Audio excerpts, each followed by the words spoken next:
देखिए, जावेद अख्तर ने जो कहा पूरा देश जानता है।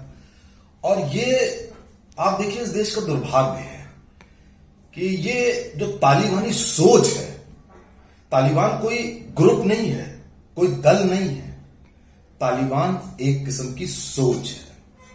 तालिब का मतलब आप व्हाट्सएप पे पढ़ ही रहे होंगे। तो जावेद अख्तर साहब ने तो अपनी तालिबानी सोच बता दी। अगर हम संगी लोग तालिबान की तरह होते तो जावेद अख्तर साहब ये कहने के लिए आज सामने ना होते कम से कम। खैर, इनकी बात छोड़िए, ये तो हमेशा ये बात कहते ही रहते हैं। तालिबानी सोच का जो बेस्ट एग्जाम्पल है, ये जावेद अख्तर से भी कहीं बड़ा एग्जाम्पल पाकिस्तान है। और तालिबान की सारी ट्रेनिंग सब कुछ पाकिस्तान में हुआ है, सब लोग जानते हैं। और इस समय अफगानिस्तान में जो जो घटनाक्रम हुए हैं डिस्ट्रक्टिव, वो सब पाकिस्तान के कारण हुए। और पाकिस्तान ने ऐसा क्यों किया, ये भी आप लोग जानते हैं कि कश्मीर से धारा 370 हटी, कश्मीर पूरी तरह हमारा हुआ, उससे देशद्रोहियों का कब्जा खत्म हुआ। अब उसको बर्दाश्त नहीं हो रहा है। अब देखिए जरा डिस्ट्रक्टिव सोच, इनके पास खाने को नहीं है, ये पैसा भीख मांगकर खाना खाते हैं।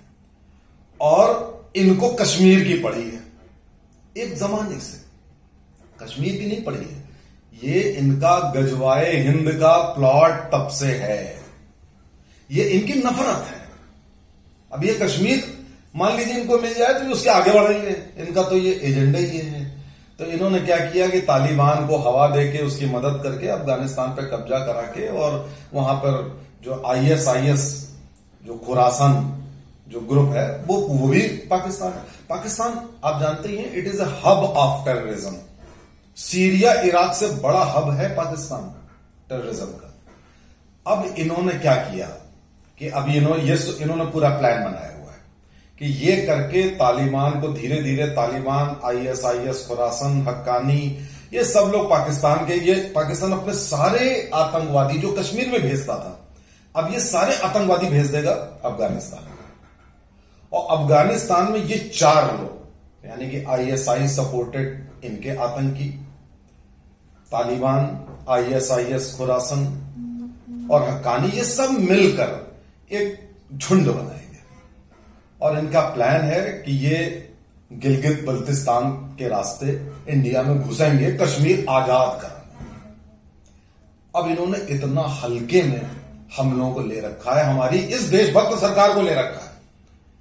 अरे जो सरकार 70 साल पुराना ये जो कैंसर था 370 का, उसको एक झटके में खत्म कर सकती है, उस सरकार को इन्होंने ये आंका है कि ये अफगानिस्तान की तरह भेजेंगे और खुद अपना बैठे रहेंगे कि हमने कुछ नहीं किया, देखिए भाई हमने कुछ नहीं किया। ये सबको बेवकूफ मूर्ख समझते हैं क्योंकि इनके दिमाग में कुछ है नहीं। बताया ना कि वो गधों को एक्सपोर्ट करके पैसे कमाते हैं, तो इनके दिमाग में क्या होगा। अब इनके मन में ये आ रहा है कि ये सारा जो काम करेंगे उसके बाद जो है इंडिया डिस्टेबलाइज हो जाएगा। और डिस्टेबलाइजेशन का पूरा जो खाका है वो इनका बन गया है, बिलीव मी। क्यों? क्योंकि ये अफगान जितने भी लोग हैं उनको अपने वहां ले रहे हैं, खाने को है नहीं इनके पास। धीरे धीरे सब जानते हैं आज इंडिया में एक मजबूत सरकार है। आप देखिए तालिबान ने जितनी भी बर्बरता की अफगानिस्तान में, एक भी भारतीय को खरोंच तक नहीं आई, चोट तक नहीं आई। क्यों नहीं आई? पहले तो ऐसा नहीं होता था, एक भी भारतीय को।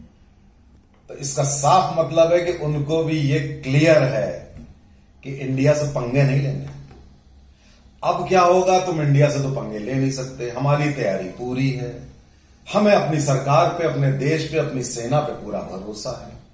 अब होगा क्या, अब बाउंस बैक करेगा सारी चीज पाकिस्तान के ऊपर।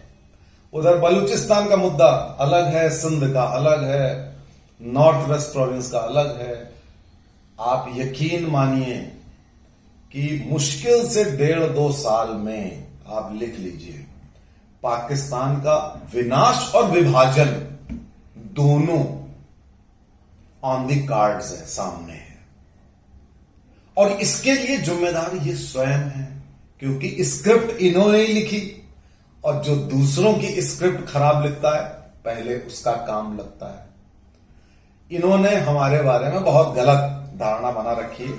यकीन मानिए आने वाले समय में 2023 तक आप देखिएगा कि पाकिस्तान का हश्र क्या होगा।